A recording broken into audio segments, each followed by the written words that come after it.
Hello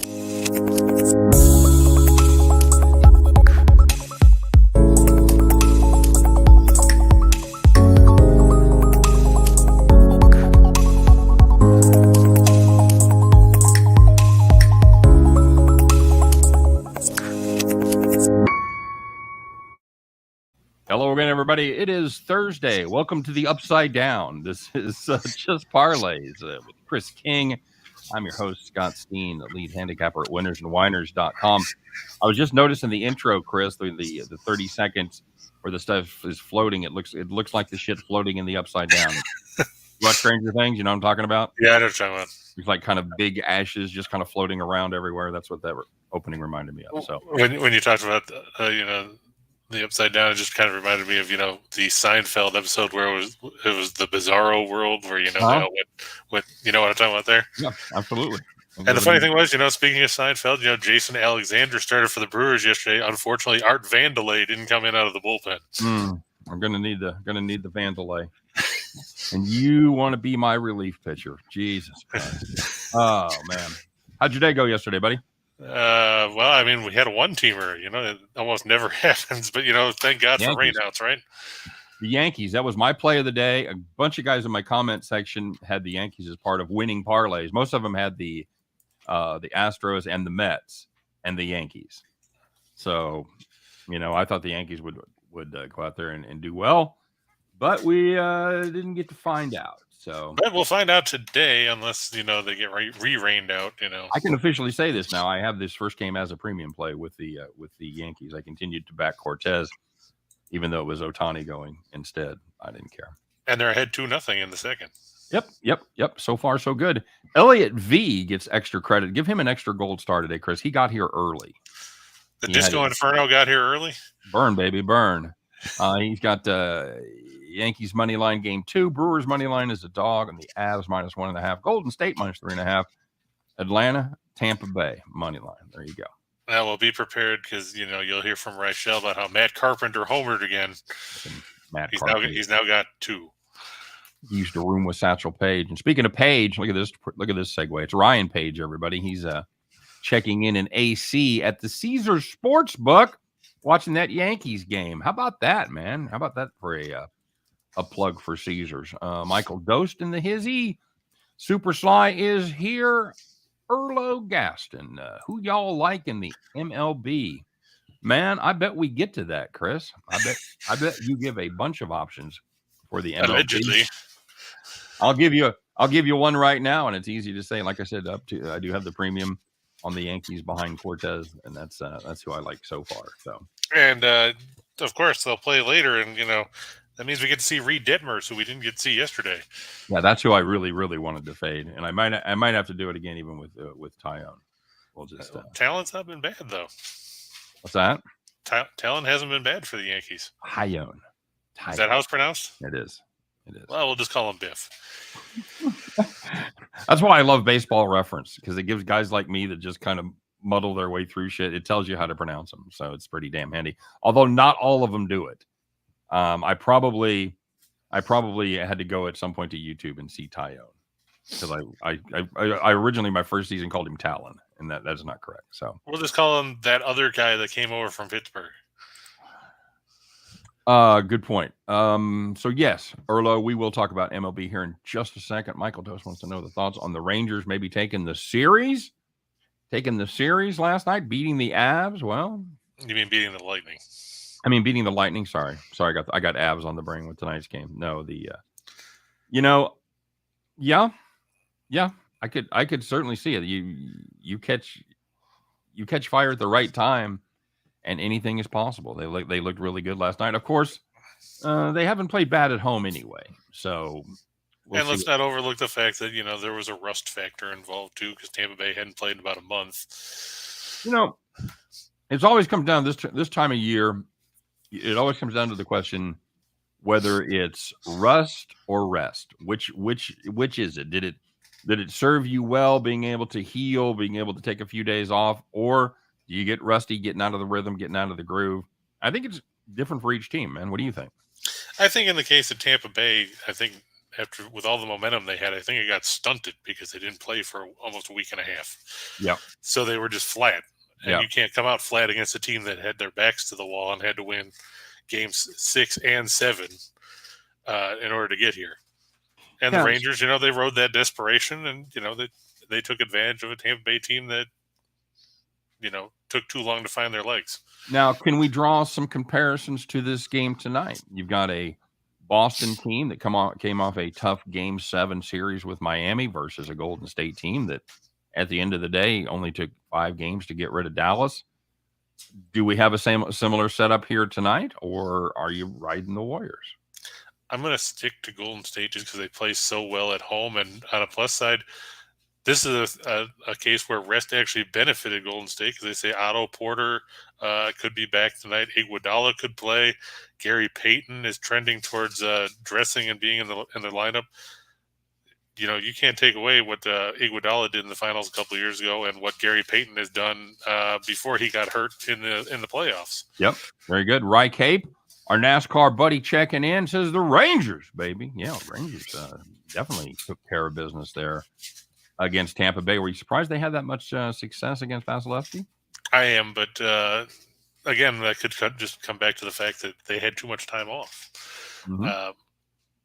Now the question is, and this is going to be the trick for the Rangers if they're going to win this series, is the fact that Tampa Bay is, I think, 18 or 19-0 coming off a loss in the playoffs in the last few seasons. Yeah, Vasilevsky himself is, I think, 16-0, and Tampa Bay is, I think, about 3 over that. So, yeah, they have a little longer streak, but Vasilevsky's stats coming off a loss in the playoffs are just monstrous. Yeah, so can the Rangers actually, do it again? That's the thing. Anybody can do it once. I mean, go back all the way to Rocky 1 when he knocked down Apollo Creed the first time, and then you get Duke saying he doesn't know it's a damn show. He thinks it's a damn fight. Now finish his bum and let's go home. Right. And of course, that's not what happened, but that's what the Rangers have to do. Can they put him on the mat once? Can you keep him there? Now, if you wanted to ride, I didn't even mean to say that, but if you wanted to ride the Lightning, right now, series price on them is plus 105. A lot better price than you're going to get if they win the next game. So that's true, because I mean we talked about that with the Florida series. Why the hell were they an underdog in the first 3 games of the series? Right. So if you're a fan of Tampa Bay and you think they're going to come back, you think that was just an aberration, Vasilevsky and the rest of the team is going to clamp down, plus money on the rest of the series, I don't hate it. But however, if you like Rye and maybe some other folks out there, if you are all in on the Rangers now, minus 125. So I would wait. I would wait till after game 2. Because like you said, it's going to be hard to play into the teeth of that Tampa Bay team coming off a loss in the playoffs. Yeah, because they're going to be pissed off now. That's what I'm saying. So I would wait, and probably then it switches around and you're probably getting the Rangers back at plus 110, 115, something like that. Yeah. All right. Very good. Tim wanted to know if anybody had the Pirates sweeping the Dodgers. Yes, somebody did. Nobody that I know, but somebody somewhere. Some drunk guy in a bar. I went through and figured it out. I figured it out as a rollover parlay, and I just put a rough estimate as what the numbers were. I think I put like plus 300, plus 280, maybe plus 240 or whatever for those games. Came out in the neighborhood. If you'd have rolled it over or played a 3-game future parlay like that, somewhere in the neighborhood of 45 to 50 to 1. Yeah, that sounds all right. I think I saw Greg Peterson talked about it on Vision yesterday too. And it came out. What do you mean, oops? Hoops? No, Greg Hoops Peterson. Oh yeah, yeah. He had posted about it. I think it came out like somewhere like you said, 47 or 48 to 1 or something like that. Yep. Yeah. I figured it both ways. If you rolled it over, it was about 51. If you'd just played it straight like that, it was about 46, something like that. So yeah. Rye Cape brings up an interesting point. It says fresh legs take time to catch up, and Golden State has been a better second half team than a first half team throughout the playoffs. So if you wanted to take a spin on Boston, if you really wanted to go for the triple Lindy with the dismount and stick the landing, you could go Boston first half, Golden State full game. True, but you're a better man. Go. Peterson said, assuming you had around 300 in game 1, plus 275 in game 2, and plus 225 in game 3, 100 on a 3-game money line rollover netted 48.75. There you go. There you go. Well, I'm glad it's been confirmed by Hoops. So you guys don't know. I'm just talking out of my ass here, but I didn't see it. I didn't have it. I would have faded him probably all 3 games. I had some questions about yesterday because we talked about that being the most favorable matchup of the series. And Quintana didn't get the win. It went to the bullpen. Yeah, which, it really went to the offense. Well, true. But, I mean, they scored a bunch of runs late because I think the turning point in that game came in the 7th inning because it was 3-1 or was it 3-2? And Turner hit a little looper to center. They caught it, and Lux decided that he was going to try to run anyway and got gunned down by about 6 miles. Not good. Yeah, we had the over in that game, and it was pretty much a sweat until it wasn't. So, which is pretty funny because on Total Chaos, you guys took the under. Yeah, I know. I saw that, and then I was like, nope, I went the other way. And then I took the over. Yeah, very good. Very good. I felt bad for Mitch White, though. He didn't pitch badly and ended up on the wrong end of that. Rice says he'll bet Golden State at plus money. Yeah, that's absolutely the plan because Boston. I do believe it takes a little while to get the rested legs heading in the right direction, and you throw on top of that the way the Warriors are playing in the first half, and I think that's a solid play. Hey, don't forget to like and subscribe. Now that we got a few people here, I hate to do it right off the bat when there's like 3 people watching. So now that we're right in the 30 range, we appreciate everybody smashing that like button. Which is why we never mentioned it on the NASCAR show. just do it right now. Just hit it while you're thinking about it. There you go. Subscribe to both of our YouTube channels, of course, the Winners and Whiners YouTube channel and the Max Wagers Network YouTube channel, where a week from Monday, that is the exclusive home of all of the shows that you've come to know and love here. So make sure that you get subscribed so you can check us out in real time, like you usually do. And speaking of the Max Wagers Network, great lineup all day long, noon, midday money with Sean Higgs, 1 o'clock. Allie Burns giving you morning wood, and 2 o'clock, it's me and Chris taking that morning wood right down. Scott and I are doing 3 o'clock, back to the window. 4 o'clock, Sean Miller talking about the beautiful game, footy from around the world. Bringing it all home with Crowded Booth. It's the Tim and Nick Earl, along with Detroit Lenny, giving you your game time decision. It says a Crowded Booth. You should have gone with Crowded House. Crowded House? Yeah, don't dream it's over. Crowded House, formerly Haircut 100. Did you know that? I did not. There you go. Fun stuff, buddy. And don't forget Caesars. Do the Caesars thing. Ryan can back us up. It's a good joint. If you happen to be in New Jersey, you're somewhere else, you can use the app. It's a great thing. Make your first bet your best bet because Caesars will guarantee it. Insure it, if you will, up to $1,100. You simply fund your account, make your first bet, and maybe you got a lock. Maybe you're on something. Maybe you have a certain way you're leaning on the hockey game tonight. Maybe perhaps you're ready to back those Celtics at plus money. Whatever it is, you can bet up to $1,100. If you win, you'll win up to $1,100. Congratulations. If you lose, Caesars, they'll make it good. They have a guy in a wreath around his neck. He wears a toga, and he will come directly to your house and hand you a check. No, that is not how it works at all. But they will make your account whole up to $1,100. You must use the code ATSWINS. Caesar, that is ATSWINSCZR.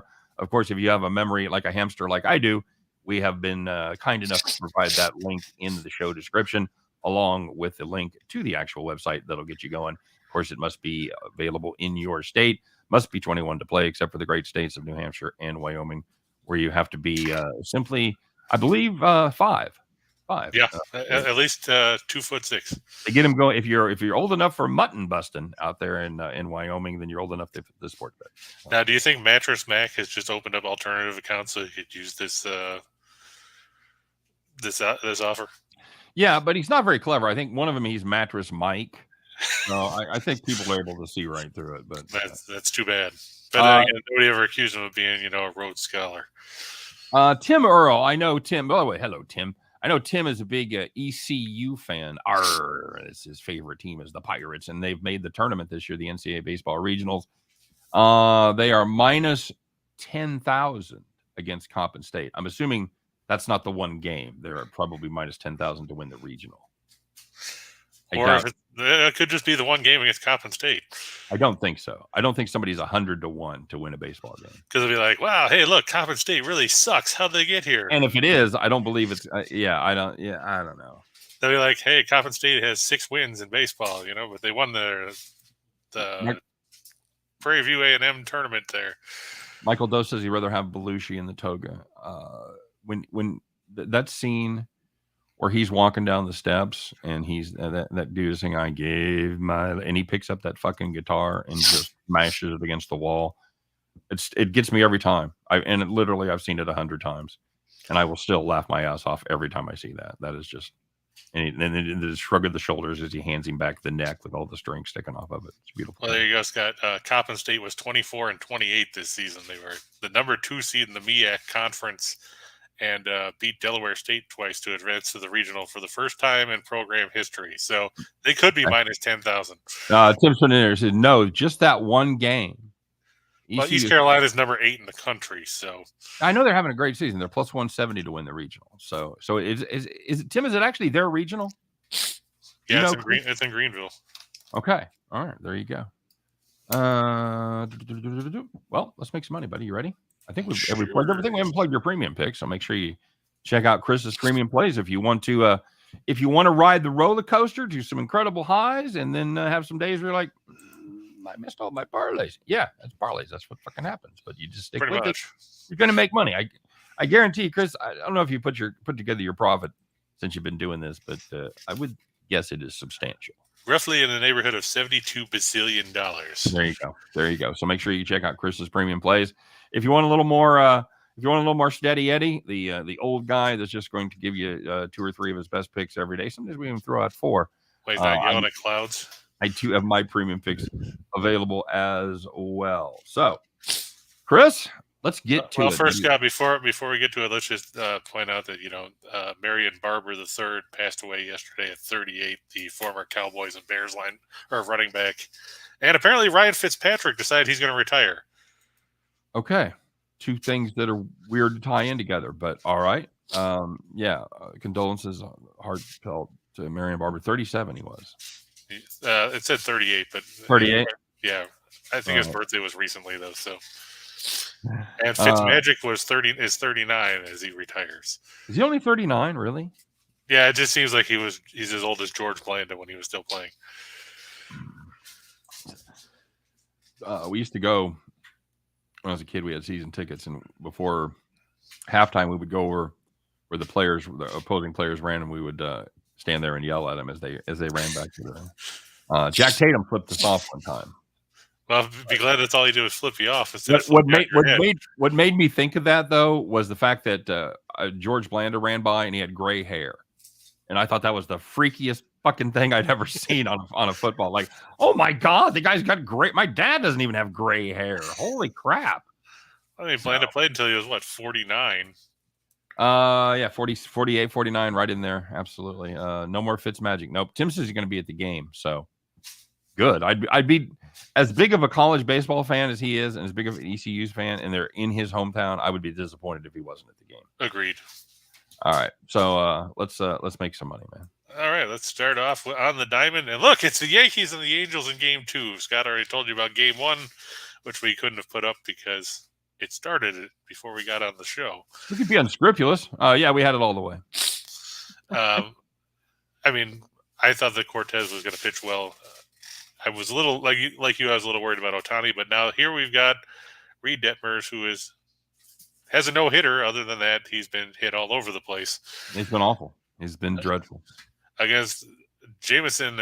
Don't call me Garrett Cole Tyone, or if you just want to call him Pirates pitcher B, because he came over from there too. Mm-hmm. I know Cole had a stop in Houston in between, but still, he's 5-1 with a 2.49 ERA, a 1.007, a 1 James Bond WHIP, 1.007. And look at the controls there. He's got 5 walks, 39 strikeouts over 50 2/3. So he's not giving out the free passes. That's good. That's a very, very good ratio, over 7-1. Not a ton of strikeouts though. Just 39 over 50 2/3. So, but that's better than Detmers.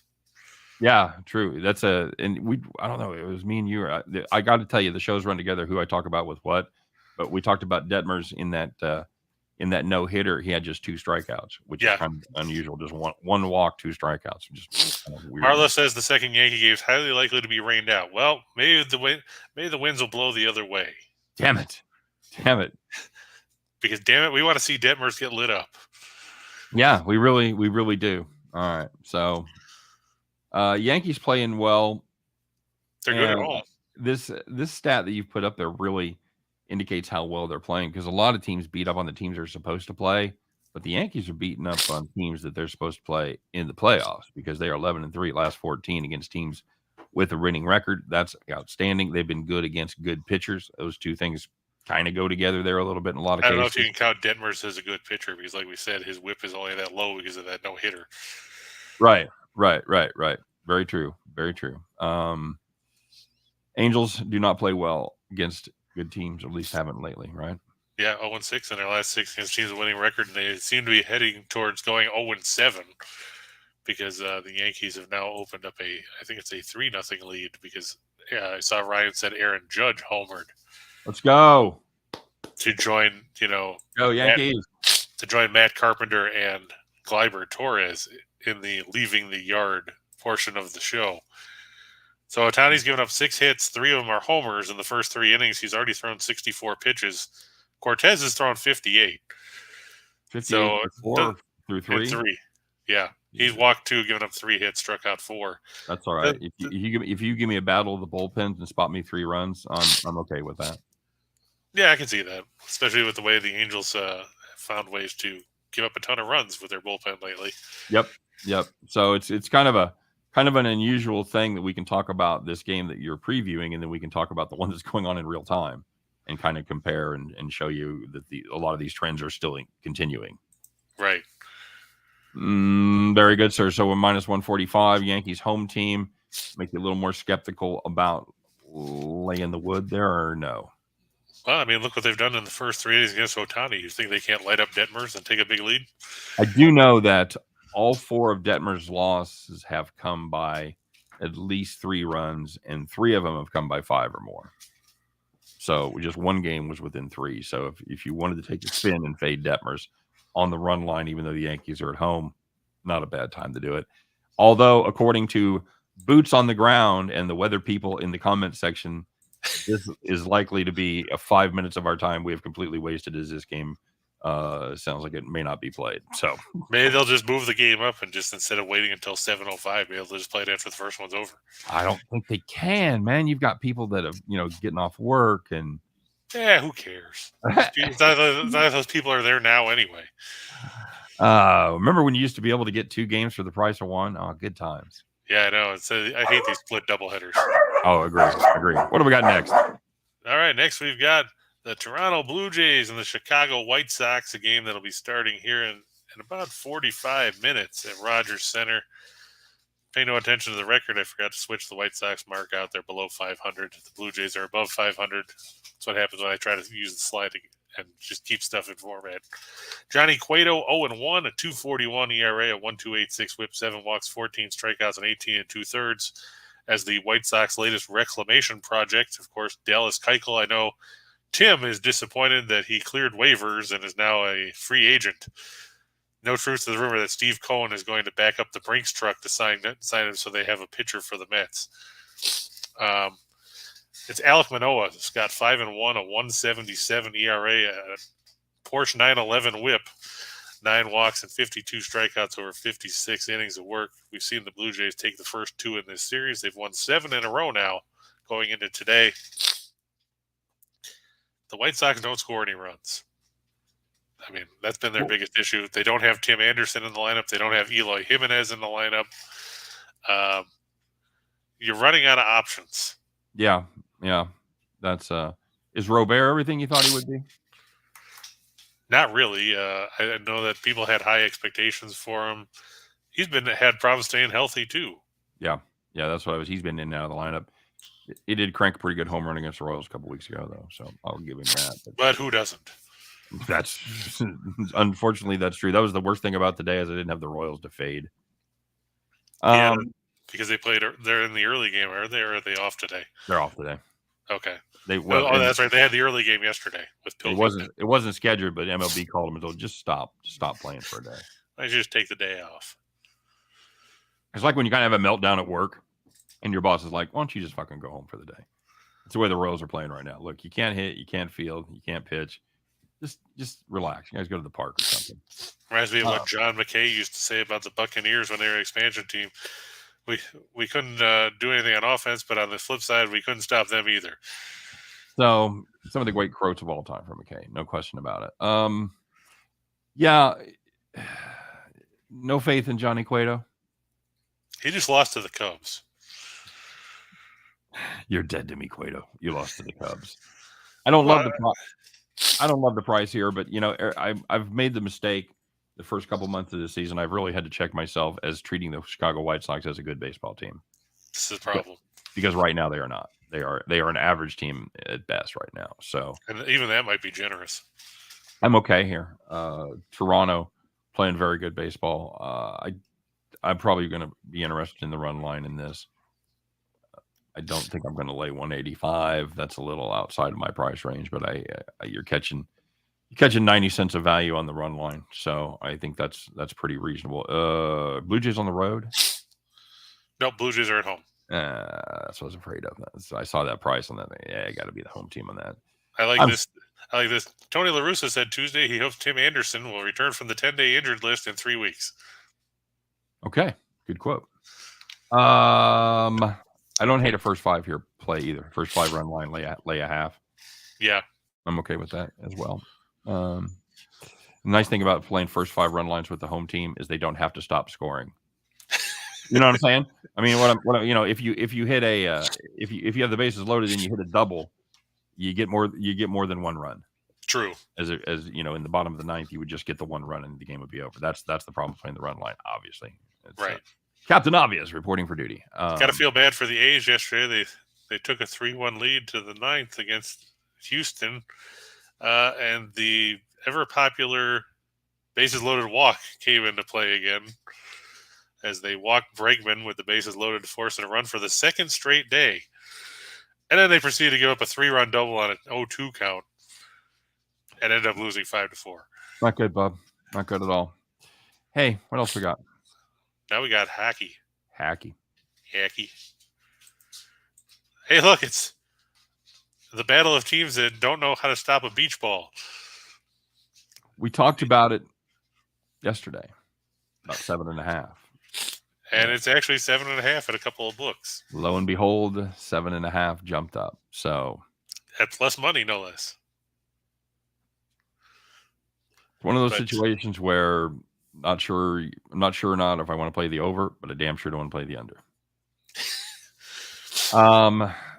The Avs -165 over Edmonton. Yeah, that line actually dropped because it was up in the 180 or 185 range. But after it was announced that Pavel Francouz will get the starting goal instead of Darcy Kemper, apparently people started putting money on Edmonton. So that don't get me wrong. Official? Yes, Kemper has been ruled out. It'll be Justus Ananen, who was playing down in the minors before the AHL season ended for Colorado's AHL affiliate. That'll be the backup, but they don't know if Kemper will be back for Game 3 so far. Jared Bednar staying very tight-lipped about the situation. What's the backup goalie's name now? Justus Anunen, Annunen. Okay, because first time you said Justus, and I was going to say I'm going to guess you were 0 for 2 on those names. It's possible. I mean, he's barely played. He's from Finland. He was drafted in the late in the second, early in the third round back in 2018. He's only 22. I know he played, I think, 1 game in the NHL this year. He's from Finland, you say? Yes, sir.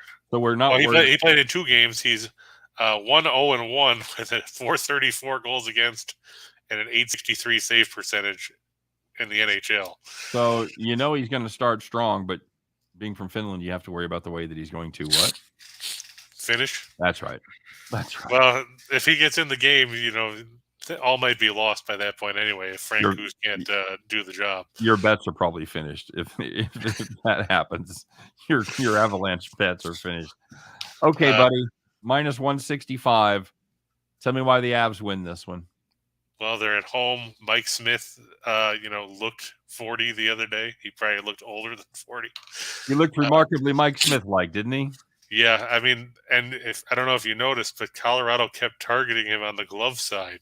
So apparently they must have found something that Calgary did where his glove isn't as quick as it used to be, because they just kept targeting him and giving him 6 goals on 25 shots before getting the hook 6 minutes into the second period.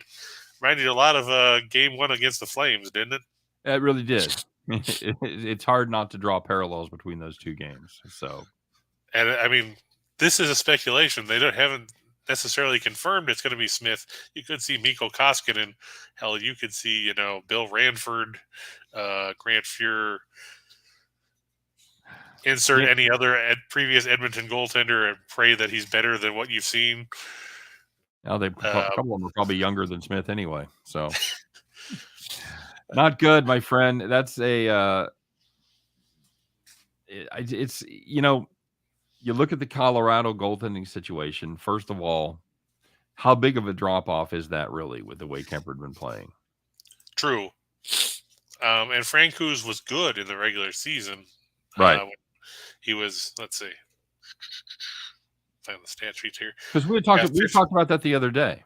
Yeah, he was 15-5-1 with a 255 goals against, a 916 save percentage in 21 games. I'm sure there's people out there making the argument that that's a push.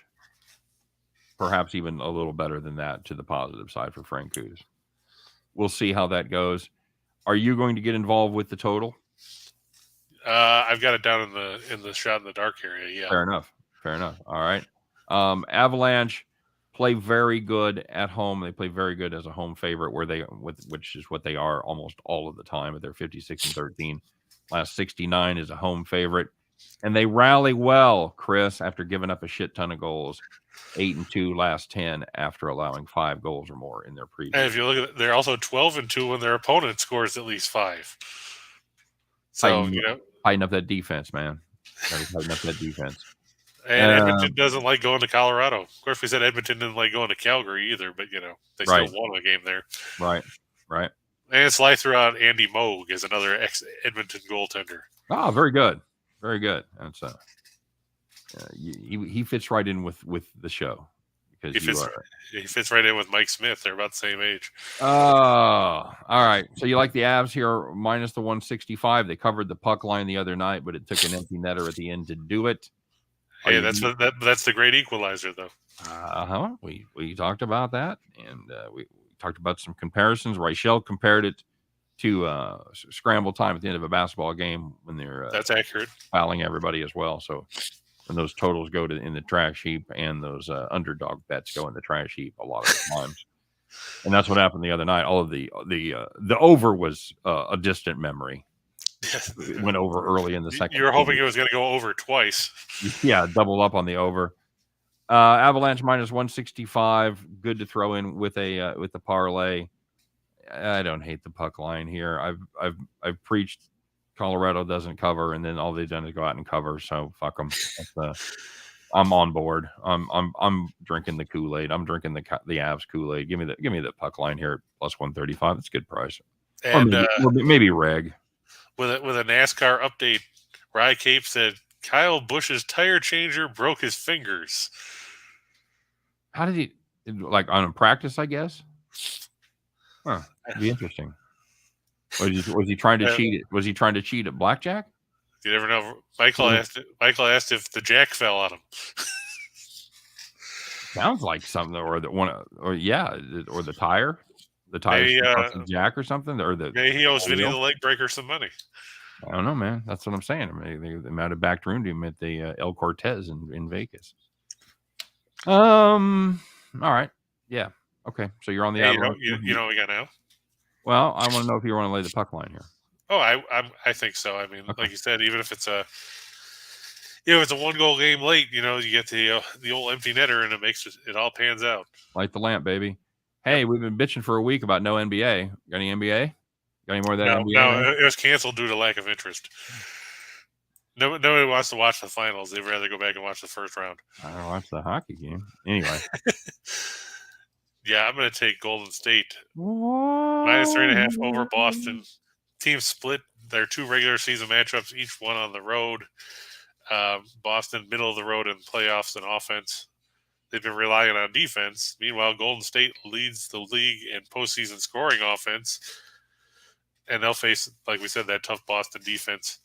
I think home court's going to be a big factor. Health is going to be a big factor. I know Robert Williams didn't play a whole lot in Game 7 against the Heat. Will Boston play him at all today? Will they decide to rest him and wait for Game 2? And like we said earlier, Otto Porter's trending back towards playing. Iguodala's trending back towards playing. Gary Payton is talking about he could be back. They're all marked as questionable tonight. But questionable is a damn good better site than out, which is what they've been. I did this play as my play of the day for my video, and I posited after reading the tea leaves and listening to the interviews and reading everything I could that Porter would be back tonight. Peyton will be back for the next game, and I'm not sure Iguodala is going to play. I doubt if he plays before Game 4, if he plays at all. Do you think it'll be that late? That's my prediction. And I could be 100% wrong. Could be 100% wrong on all of them. They could all play tonight, and I'm an idiot. But that's just reading what they were saying. That was my best guess. Gotcha. But I didn't factor any of them playing into my pick. Gotcha. And what did you pick? I have the Warriors -3.5. It's such a public play. The public is on it. The money is on it. It's like 77% of the bets, 83% of the money. At least it was last night. Sometimes the public's right, Chris. You know, you always hear it's a public play. It's a public play. It's a square play. Yeah, damn squares. I know. I want to look for a reason to go contrarian here, but I just couldn't. I just couldn't make the case stick up. This is the way this Golden State offense runs is so much different than anything that Boston has seen in the playoffs so far. You know, Boston has played 2 teams that basically play hero ball. Ironic since Hero is out, but you know, they played Milwaukee, where most of the team stands around and waits to see what Giannis is going to do, and then they played Miami, and they do the same thing with Butler, not to the extent that they do with Giannis, but it's still Butler's show. So now they're going to play a team that plays team ball, that anybody is out there could be the leading scorer, that move without the ball better than any team, and they have the highest rate of assist of any team in the playoffs. So I think Boston's going to struggle, at least in Game 1. Now you talk about hero ball with the Bucks. Do you think it would Boston be here if Middleton had been healthy in that series? If Middleton is healthy and Hero is healthy, they're not here. They lose one of those series. I'm not sure which one, but they lose one of those 2 for sure. So there you go. That's hard hitting analysis. Well, I mean, that's you asked me a question. I give you my opinion. I think that's absolutely accurate. I think it's a good question, and I think that there's a very good possibility, since they were basically stretched to the limits in both of those series, that one player for the other team puts them over the top. Just saying. And Michael asking about what an air bottle cart is, because apparently it broke and caught Kyle Busch's tire changer's hand on the way down. An air bottle cart. Well, I'm sure Ryan might know what it is. Yeah, I was going to say. I mean, obviously, I'm going to give the smart ass answer and say it's a cart that carries air bottles, but I don't know. Here's a bottle of compressed air. I don't know what you use the air for. That's the. Do you have to travel with your? I mean, surely there's a source of air for like your lift and everything, right? In your guns. Isn't that all? Maybe you do carry that with you. I don't know, because all those air guns are compression. Yeah, so I mean, it could the wrenches and stuff are compressed air. Yeah, may have had the air or the tanks on there. I don't know, man. Everything I know about cars, I could write on a matchbook. So, give me some stats here, buddy. This is how you start it. You put the key in and turn it. I'm a little better than that, but like I my extent of my ability is I can change my own oil. That's it. Well, but that's nothing, there's nothing wrong with that. Do I do it? No, I do not. Because number one, I'm in an apartment, so I'd have to like. Oh yeah, you'd have to take it out somewhere else. Parking spot. Yeah, I'm not. I'm just. It's not for $30 or whatever. For $40 since I use the mix oil. Fuck it. Yeah, if you're gonna have to move it somewhere else to do it, you might as well move it somewhere else and have somebody else do it. My theory is I'm keeping the economy going. If I start doing stuff like that myself, that just chokes off the economy. You know, those guys at Jiffy Lube, they got to eat. So, you're strangling the Valvoline instant oil change people. I always like going to like the auto parts store, getting an air filter and putting it on right before I get my oil changed. Just laugh my ass off and go, well, that air filter is pretty bad. You're gonna need a new air filter. Like, no, I'm not. I put it in 3 hours ago, so pretty sure it's good. Rye said an air bottle cart is a jack. An air bottle cart is a jack. Is it the jack of spades? Okay. See, that would not have been my guess. So that's why it's nice to have a NASCAR guy in the comment section to answer questions like that Chris and I would have had to Google furiously and then probably come up with the wrong answer. Exactly. All right, bud. Take the Warriors. Come out and play.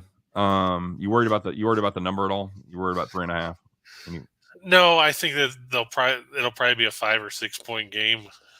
So I'm not too worried about that. Because we know if it gets down to it, Golden State can knock down free throws. Correct. Yeah, I agree. They're 6-0 at home straight up, 5-1 against the number. They just had a 3-point win against Memphis. That was the only game where they didn't cover the spread. But other than that, every game that they've won at home has been by 9 points or more. They've average margin of victory has been about 15 points. So I'm an amazing font of information when I've already written it down earlier for my play. Makes it easy, doesn't it? Now the plus side, I'm not even reading it. I did actually remember that stuff. So, but you can't remember where you put your keys. Nope. I have to put them in. I got a lot of cheats, buddy. I put like stuff in the same place because it makes me crazy. My wife will lose her phone all the time, at least twice a day, and finally broke down. Her Apple Watch was busted. We finally got her a new one. Finally, I broke down and did it. And that's so much because then she can hit the beeper and it tells where her phone is. Oh, yeah. Okay. Anyway. The Find My Phone thing or whatever it is. I got to be honest with you. I love her and I'd still marry her. But if we were just dating today and I'd seen the phone thing, I'd be like, oh, man, we got to fix that. And she'd probably say the same thing about your hair. Oh, she'd say the same thing about so many of my things. No question about it. There's no do-overs, buddy. No goes backsies. So, all right, let's make some money, man. Let's show me some two-teamers. All right, well, we've got the first ones there. We talked about the Blue Jays and the Warriors already. I just think that those two teams are in good shape here. And then we got the Marlins. Think about that, the Marlins. They're throwing Sandy Alcantara today against Alex, soft wood. And you have an opportunity to call him Morning Wood, and you didn't do it. Yeah, I know. All right. Alcantara, he's 5-2. His ERA is 2. His WHIP is 1.005. He's struck out 63 and 67 and 2/3 innings. He leads the majors in innings pitched so far, which is pretty impressive. And the Marlins are at home. We just watched the Giants lose the other day, like we said, or not the other day, yesterday. And if you look, Alcantara coming off, he threw a complete game in a win over the Braves on May 22nd, where you have 3 runs, none earned, 6 hits, 2 walks, 7 strikeouts. And then he faced the Braves on the road in his last start. 8 innings, 1 run, 4 hits, no walks, struck out 14. That's solid. That's very solid. So he's been on a roll. He's won his last 3 starts, given up a total of 5 runs in 25 innings. Look at that. 3 straight starts with 8 innings pitched. Who's this guy think he is? This is a throwback, man. That is Tom Seaver? Absolute throwback. Alex Wood, man. What happened to this cat? Because he was really good last year. He was decent to start the season, gave up just 2 earned in his first 9 1/3 innings, and then kind of falling off the wagon a little bit there, buddy. Any theory? 481 ERA. Well, I mean, he doesn't have a ton of good stuff when you get right down to it. Right. He's another junk baller. Yeah. I mean, I know he has 45 strikeouts in 43 innings, but I mean, he struck out more than 6 Sounds like some good once. junk. Yeah. Well, I mean, but you got to remember 2 of his starts were against the Nationals, and he also faced Cleveland, and he's faced Cincinnati. Fair enough. And the Rockies twice. Yeah, he has not been good lately, giving up 11 earned over his last 12 innings, his last 3 starts. Yeah. That's not ideal. So, Not good, Bob. I'm not going to lay 140 on the Marlins many times, but I think this is a good matchup for him. So, Tim, I'm not concerned about them playing a doubleheader because if Alcantara goes 8 by himself, hopefully we don't see a Pablo Lopez situation like we did the other day. But I'm just not sold on the Giants because they looked bad yesterday. I thought they were going to beat Nola. They had that 5-run inning and didn't score the rest of the game. It's so bizarre. They came roaring back, and then they just said, "No, that's screw it." Very weird. And on the other half of that, I look for Edmonton to go over 3.5. The Oilers have scored at least 4 goals in their last 6 playoff games, and after what we saw in Game 1, this has shootout written all over it. You know, it's one of those things. I said last night. I said about that game. I said, I'm going to back Tampa Bay. I'm going to lay the money. It's the better goalie and the better team until you show me differently. That's the way I'm going to think. Well, they showed me differently last night. I feel the same way about playing the over in this series. Yes, you could have a game where the defense is tightened down and the goalies play well. Somebody stands on their head and it could end up 3-1. But until that happens, it's going to take a better hockey guy than me to predict something like that. Finding something that I didn't see. So yeah, I'm going to have to play the Edmonton over. I'll play the full. I mean, and is there any way that Edmonton gets over 3.5 and this doesn't go over the total of 7.5? I can't see it. Okay. All right. I just wanted to kind of be clear on that because I see it the same way. But yeah, I see. I think if Edmonton gets 4, it's going to be 5-4 or 6-4. Right. That's what I'm thinking. That's exactly what I'm thinking. So, very good. Show the payouts there. Basically getting 3-2 on your money for the 2-teamers. If you just play them straight up, that's for the first 2-teamer because that's how I do them. Okay. Yeah, the first. You said 2-teamers, so the first 2-teamer. Sorry, yeah. Run line almost double up on that. Almost getting 3-1 on your $100 there if you decided to lay a little wood. Second 2-teamer there with the Marlins and the Oilers. Straight up will get you 285, and go ahead and take the run line. You want to take the run line on the Marlins? Godspeed, buddy. Nice payout. Like I said, Alcantara pitched well. He did. He's pitching well right now, not giving up much offensively. I just worry about the run line. A team that doesn't score many runs. Miami does. I get it. So you could see a 4. But hey, they put up a truckload of runs yesterday against Colorado. They won the opener 14-1 and then lost the nightcap. What was it, 13-12? Yeah, 13-12. What a game that was too. 473. So almost 5-1 on your money there if you wanted to do that. So big risk comes with big rewards, my friend. With great power comes great responsibility. Also true. Give me a 4-teamer. All right, we got the Braves. You know who's pitching for the Braves, right? It's about Ian Anderson, isn't it? Yes, it is. It is thick as a brick, Ian Anderson. I'm just thinking of where they were in their rotation. I'm like, yeah, that's got to be Ian Anderson. Against Austin Gomber. Huh. Okay. Who hasn't pitched well of late. That Arenado trade looking better and better, isn't it? You mean for the team with the best fans in baseball? Oh, that's so funny. We're gonna need your best player, and we'll give you this guy. All right, cool. We'll give you a sack of tape. But they're doing that trade, and St. Louis is still sitting there with their hand going, no, we're gonna need $50 million too. I'm sorry. What you need $50 million to take our best player off our hand? Well, it's a tough market out there. Yeah, it's a buyer's market. GM in Colorado's high-fiving the owner, going, "Fuck, we'd have gone 70." Oh, yeah, we saved $20 million. Right. But Gomber in his last start, not good. Pitching against the Nationals, no less, in Washington, where we've talked about Washington can't score. No. 8 runs on 7 hits, 3 walks, 1 strikeout in an inning and a third. Not ideal. And a 13-7 Rockies loss. Not ideal at all. Rockies team playing pretty good ball, Chris. At least they just took 2 of 3 from Miami. They did lose. They lost 3 of 4 to Washington, though. They are not a good road team, my friend. Not good at all. They're coming back home there, so all bets are off, except the one we're going to make on this. But you're talking about Gomber, and we've talked about this the bullpen hierarchy before.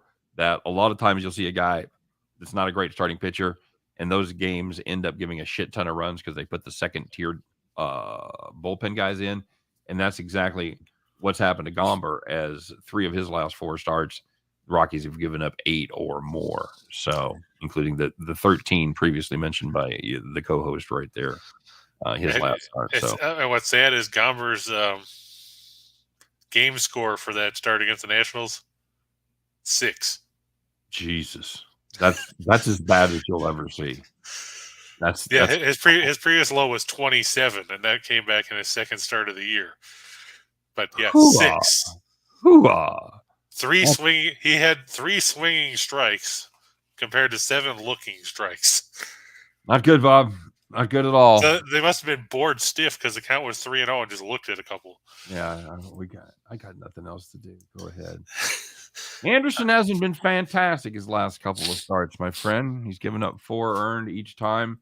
He's going to get you some distance. He's going to pitch into the 6th. That's kind of his thing. He's one of those guys. He's that James Shields kind of guy where he's not going to mow anybody down, but he's going to go out there and compete.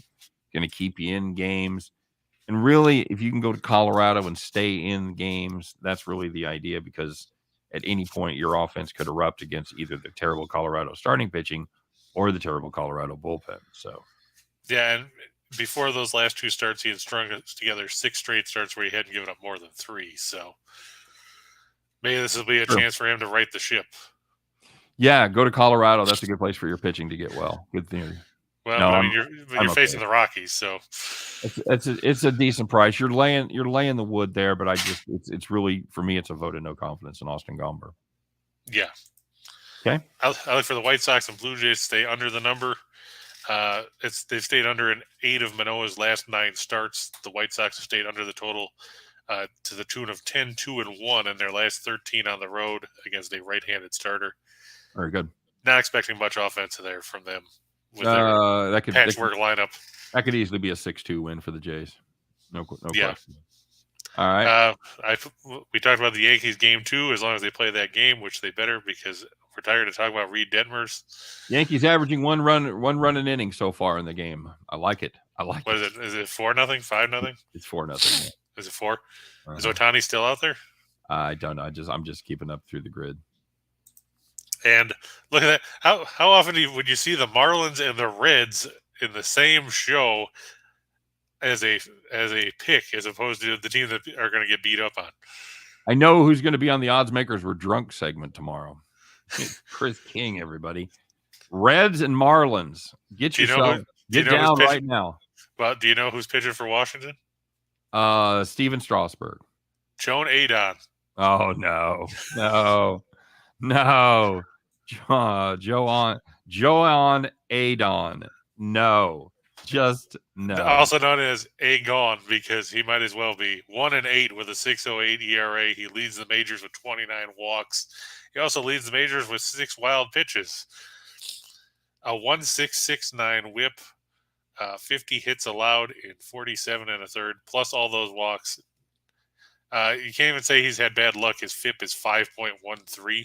The only good thing you can say about Adon is he only goes out there once every 5 games. That's it. And that's, if you're a gambler, that's a bad thing, because you can only cash that ticket once every 5 days. So yeah, pitching for the Reds is, let's see, Graham Ashcraft. You don't make it easy, do you, buddy? Ram Ashcraft. That sounds like somebody that ought to be in your action novel. He's made 2 starts. He's 1-0 with a 1.69 ERA. Okay. Built Ram tough. Yep, he's pitched against. Let's see. Pitched against the Blue Jays, went 4 1/3, 2 runs on 4 hits, 2 walks on 3 strikeouts, and he beat the Giants. 6 1/3 scoreless innings, allowing 4 hits with 2 walks and 1 strikeout in a 5-1 win in his last start. And that's hard because if you know about Giants, they're bigger than everybody else. So that's even a more impressive feat. So that's true. So back to the Reds, because we might not ever say it again. Ram Ashcraft is the pivotal game in your 4-team parlay. Beautiful. Hey, Broncos got the Reds in a parlay. He's got the Reds, Yankees, and Warriors at plus 351. Okay. God bless him. 866 is what that 4-teamer pays. That's not bad. That's pretty good. If you wanted to, you got a little gamble in you. You got a little gamble in you. Michael Dose said he saw Ram Ashcraft in a movie cleaning pools for nice young ladies. Nice. That's the other name. I avoided it. I didn't say it.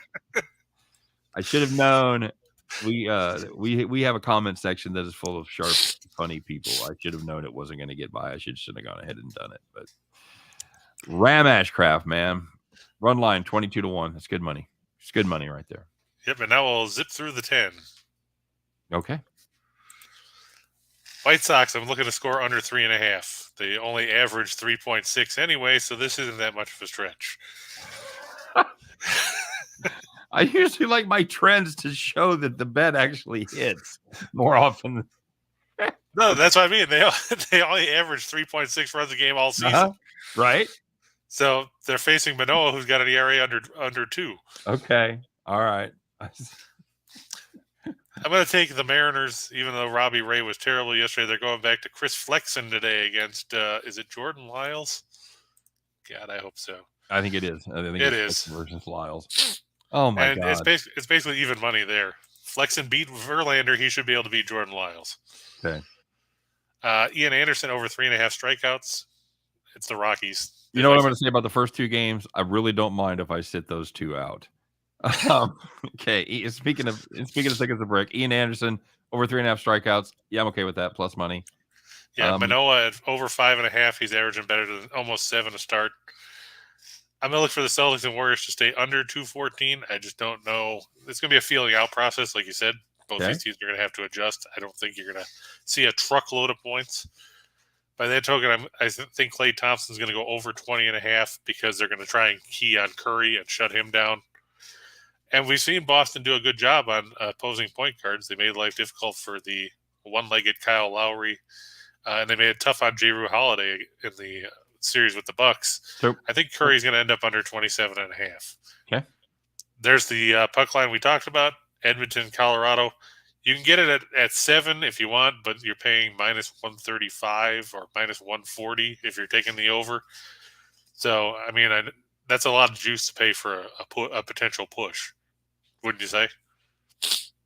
I'm going to talk about this on the next show.